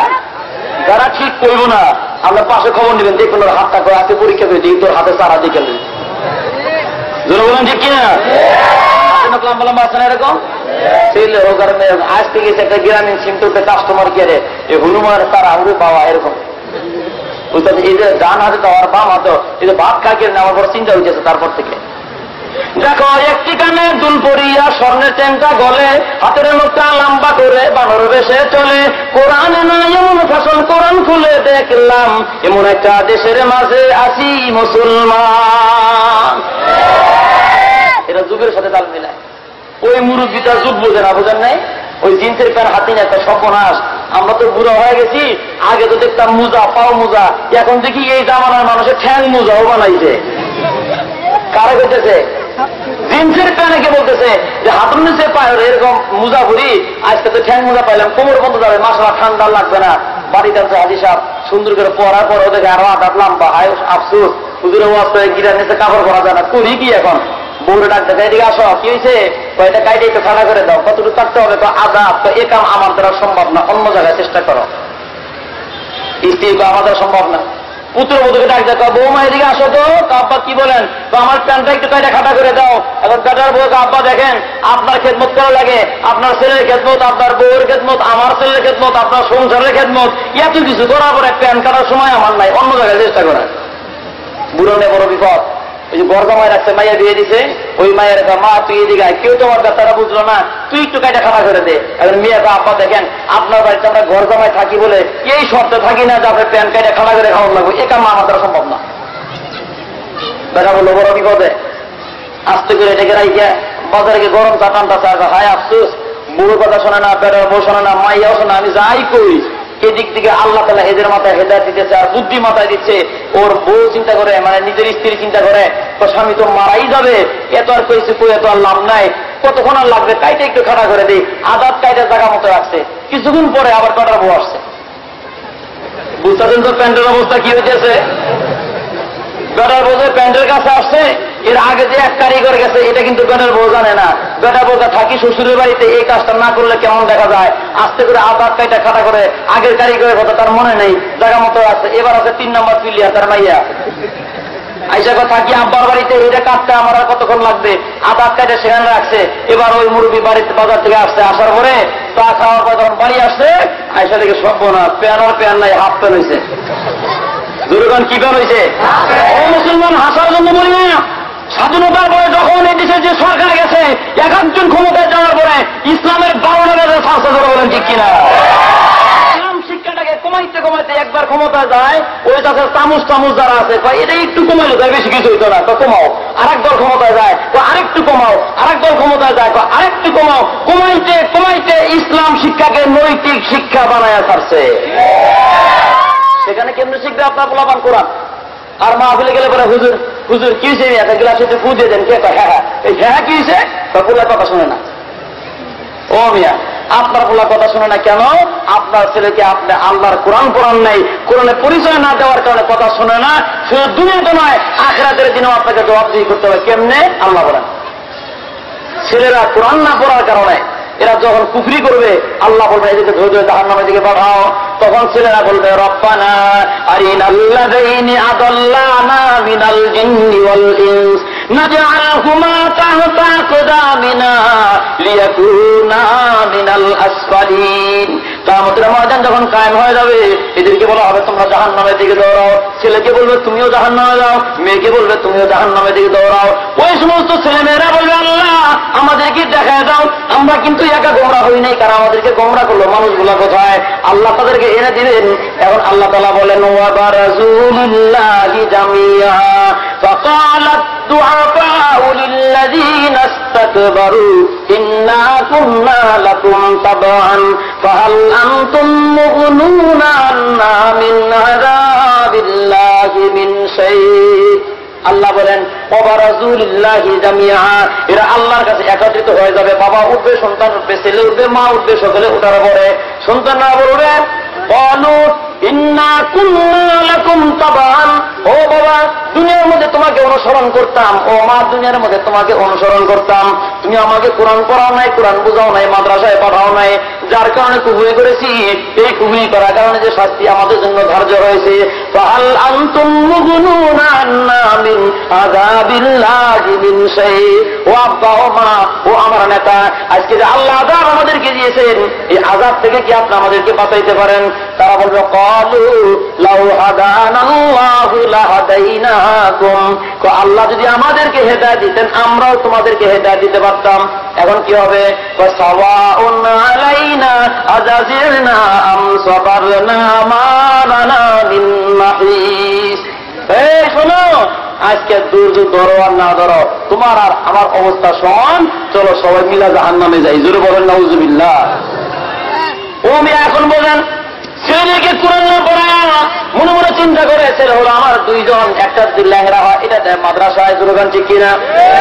আর ছেলে যদি একটা চোখের সমস্যা হয় এই ছেলে দেয় মাদ্রাসায়। আর ছেলে যদি ভালো হয় আকাম কুকাম বেশি করতে পারে, একবার স্যান্ডেলে খিদা কাটে, একবার মোটর সাইকেলে এবং গিয়ার পালায় রাখে, আর একবার মোটর সাইকেল ভেঙে নিয়ে আসে, একবার সাইকেল ভেঙে নিয়ে আসে। এই বাপরা তখন তার বউরে কয় পোলা এটার মাথায় ব্রেন ভালো আছে, এটা ইঞ্জিনিয়ার হবে। এটা কি হলো? আর যেটা ল্যাংরা ওটা কি হলো? ওটা হুজুর, ওটা মাদ্রাসা যাবে। অথচ বুদ্ধিমান যেটা এটাকে যাওয়া দরকার ছিল মাদ্রাসা। যেটা বলেন ঠিক কিনা? কিন্তু মাদ্রাসা দিন কেমনে? মাদ্রাসা বোম বানায় নাউজুবিল্লাহ কন, এটা না করে তো আপনি কষ্ট পাই যাবেন। আসলে মাদ্রাসায় বোম বানানো হয় না, বোম মানুষের বানায়, দোষ চাপায় মাদ্রাসার ঘরে। কেন চাপায়? যাতে করে মানুষ বুঝতে না পারে যে আমরা এই আকামটা করি। এটা বোঝার জন্য আর একটা উদাহরণ বুঝলে আপনারা বুঝতে পারবেন। এক দেশে ছিল একটা কাল্লা চোরা, কি চোরা? মানে রাতে রাতে মানুষের মাথা কেটে নিয়ে যায়। এবং এই কাল্লা চোরা একদিন বাজারে যাওয়ার পরে এক দোকানদার থেকে টাকা গুনতেছে। ও মিয়া তুমি যে টাকা গুনতেছো, কাল্লা চোরা দেখে টাকা নিয়ে যাবে গা। কি চোরা? কাল্লা চোরা। দোকানদার করে মিয়া তোর মাথা ঠিক আছে, কাল্লা চোরা তো চুরি করে রাত্রিবেলা, মানে রাত্রে, আমি তো দিনে টাকা গুনতেছি। আসলে নিবে কেমনি নিবে? দেখাবো, দেখাও তো দেখি। তখন কাল্লা চোরা এসে বলছে এমনি বলবো, বুঝতে পারেন তো এমনি বলবে। তো তারপরে তোমার কাছে এমনি বসার পরে গামছাটা মাথার টেনে তুলে তোমার এরকম বাঁধবে, ইঞ্জিনিয়ারে বাম হাতে নেবে আর এমনি ধরবে, ধরে টাকাটা নিয়ে দৌড়। দোকানদার কাল্লা চোরা টাকা নিলে, কাল্লা চোরা টাকা নিল। কাল্লা চোরা দিল অবস্থা ব্যাধিক। আমি যদি চুপ থাকি তাহলে তো অবস্থা 12টা বাজে, 14টা বাজবো। ও আরো জনে কাল্লা চোরা টাকা নিলে, কাল্লা চোরা টাকা নিল, যাতে আমি যে কাল্লা চোরা এটা যদি মানুষ না বুঝে। কি বুঝলেন? নিজেরা বর্মনায় নিজেরা আকাম করে, 10টা পায় ওরাইটামের ঘাড়ে, 10টা পায় মাদ্রাসার ঘাড়ে, যাতে এই অবুঝ জাতি যাতে বুঝতে না পারে আকামটা আমি করি। কিন্তু সেদিন বেশি দূরে নয়। কোন দিন?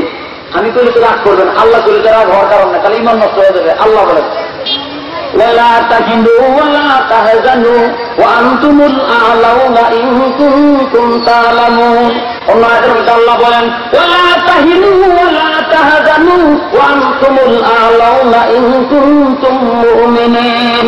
আল্লাহ বলেন যদি তোমরা মুমিন হও আর ময়দানে যদি নেমে যাও, কোরআনকে যদি আঁকড়ায় ধরো, আল্লাহ রাব্বুল আলামিন বলেন বিজয় মালা তোমাদের গলায় পরায় দেওয়া আমি আল্লাহর জন্য ওয়াজিব হয়ে যায়। এজন্য বলি মাদ্রাসা করে ভুল হয় নাই। এই মাদ্রাসা থাকার কারণে এই কলেজগুলোর মধ্যে যে সমস্ত ছেলে আর মেয়েরা পড়ে, ছেলে যদি মেয়েকে বলে দুনিয়ার কেউ দেখে না, আমি আর তুমি আজকে একই ঘরের মধ্যে রাত্রিবেলা থাকবো, মেয়ে বলবে না এক রাত্রে বিয়ের আগে থাকা যাবে না, ওই মেয়ে কিন্তু কোরআন পড়ে নাই, ওই মেয়ে কিন্তু হাদিস পড়ে নাই। এই আলো সে কোন জায়গার মধ্যে পাইল? এই আলো জ্বলতেছে মাদ্রাসায়, এই আলো জ্বলতেছে মসজিদ গুলার ভিতরে, ওই মসজিদের আলো গিয়ে মেয়ের গায়ে লাগছে। এই জন্য মেয়ে বলে বিয়ে ছাড়া থাকলে যে না হয়। আলো কোথায় জ্বলে? হ্যাঁ, বুঝবেন কেমনে? এই যে আলো জ্বলতে আছে খামের গায়ে, বাতি জ্বলে খামের গায়ে, আলো লাগে মানুষের গায়ে। যেগুলো বলেন ঠিক কিনা? মাদ্রাসার ভিতরে কোরআনের আলো জ্বলে, আর এই আলোতে পুরো সমাজ আলোকিত হয়। যেগুলো বলুন সুবহানাল্লাহ। কিন্তু মানুষকে মাদ্রাসার কথা বললে মন গরম হয়ে যায়, আর বলে না মাদ্রাসায় পড়া যাবে না। দেখেন মাদ্রাসা বলে কেমন হয়? আল্লাহর হাবিব বলেন যে লোকটা দুনিয়ার মধ্যে কোরআন করলো আর তখন যে আমল করলো তার মধ্যে ময়দান যেদিন কায়েম হয়ে যাবে। আল্লাহর হাবিব বলেন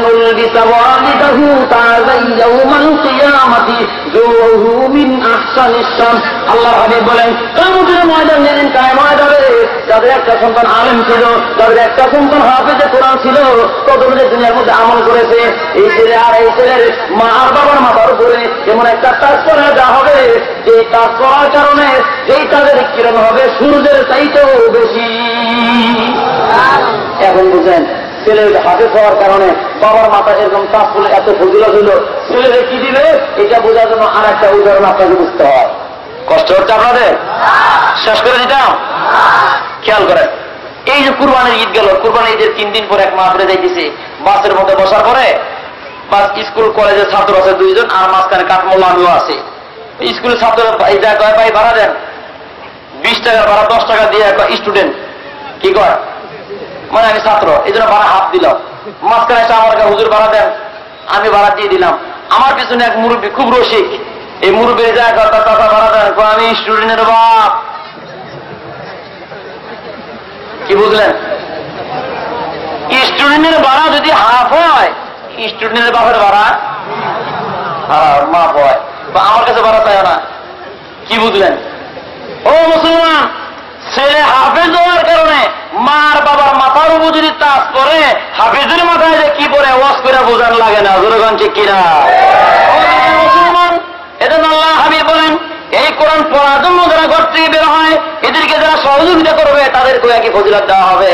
আল্লাহর হাবিব বলেন মান খারাজা ফি তালাবুল ইলমি ইয়াদউ লাহু মা বাইনা সামাওয়াতি ওয়াল আরদি হাত্তাল হিতামু ফিল মা।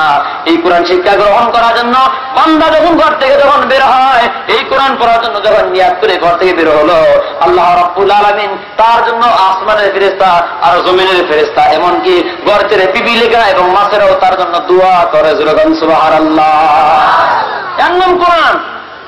আপনি যতই বুদ্ধিমান হন, ক্লাস 5 এর মধ্যে একটা কবিতা আছে বীর পুরুষ, আছে না? 56 লাইন। কত লাইন? কেউ 5 লাইন কবিতা পারবেন না, বড় 2 লাইন কবিতা পারবেন। কিরকম? মনে করো যেন বিদেশ ঘুরে মাকে নিয়ে যাচ্ছি অনেক দূরে। দেখেন বাটপাড়ি একটা সিস্টেম থাকা দরকার। ও যে মিথ্যা কথা কইতেছে মেয়ে বোঝা, মনে করো যেন। কি বুঝলেন? তোমার ধরে নাও, মানে আমি মিথ্যা কথা কইতেছি তুমি বুঝে নাও আর কি। কত লাইনের কবিতা? 56 লাইনের কবিতা। এই যে ক্লাস 5 এ পরীক্ষা হচ্ছে, কেউ কিন্তু মুখস্থ করে নাই। 5 লাইন 7 লাইন, প্রথম থেকে 8 লাইন, শেষ থেকে 10 লাইন মুখস্থ করে। পুরোটা মনে থাকে না, আগে বললে পিছনে মনে থাকে না। কিন্তু 8 বছর একটা ছেলে জান মাদ্রাসার ভিতরে 30 পারা হাফেজ আছে না নাই? এটা কিভাবে সম্ভব হলো? ও মেয়ে কেমনে সম্ভব? আপনি ভাবতেছেন ছাত্র যখন কোরআন শিখে ছাত্র ডলে না, ওর সাথে আকাশ জ্বলে, ওর সাথে বাতাস জ্বলে, আল্লাহর রহমতের ফেরেশতারা তার সাথে জ্বলে, আর বলে আল্লাহ এই যে বাড়ি কোরআন তোমার উম্মতের আখির জামানার উম্মতের জন্য তুমি দিয়েছো, এত বাড়ি কোরআন তারা গ্রহণ করতে পারবে না। আল্লাহ তুমি সহজ বানায় দাও, মাসেকে সহজ বানায় দাও, বাতাসগুলো সহজ বানাও, সূর্যকে সহজ বানাও, চন্দ্রকে সহজ বানাও, তারাগুলাকে সহজ বানাও। আল্লাহ তোমরা সবাই যখন সুপারিশ করো, তোমাদের দোয়া কবুল করে সহজ কেমনে বানাইলাম শোনো। ওয়ালাকাদ ইয়াসসারনাল কুরআনা লিযিকর। আল্লাহ বলেন কোরআন পড়া, কোরআন বোঝা আমার নবীর কপাল্লা উম্মতের জন্য আমি আল্লাহ সহজ বানাইয়া দিলাম। এই কোরআন পড়া হয় আপনার এরকম মাদ্রাসাগুলোর ভিতরে। ও দুনিয়ার মুসলমান, এর সাথে যারা সম্পর্ক রাখবে, কোরআনের সাথে যারা সম্পর্ক রাখবে, এরা হলো সত্যিকার অর্থে মানুষ। খেয়াল করেন, আল্লাহর পয়গম্বর মুসা কালিমুল্লাহকে যখন আল্লাহ তাআলা তাওরাত কিতাব দিয়েছেন, ওই সমাজের মধ্যে সবচেয়ে সুন্দর মানুষ তারাই ছিল যারা তাওরাত মেনেছে। জোরে গান ঠিক কিনা? তারপর যখন আল্লাহ রাব্বুল আলামিন হযরত দাউদ আলাইহিস সালামের উপরে জাবুর কিতাব দিলেন। দাউদ পয়গম্বরের মধ্যে সবচেয়ে সুন্দর মানুষ তারাই হলো যারা জাবুর কিতাবের উপর ঈমান এনেছে। আর ইনজিল কিতাব দিলেন আল্লাহ ঈসা পয়গম্বরের উপর। আর তার জামানার মধ্যে সবচেয়ে সুন্দর মানুষ তারাই যারা ঈসা নবী ইনজিল কিতাবের উপর পূর্ণাঙ্গ ঈমান এনেছে। দুর্গণ ঠিক কিনা?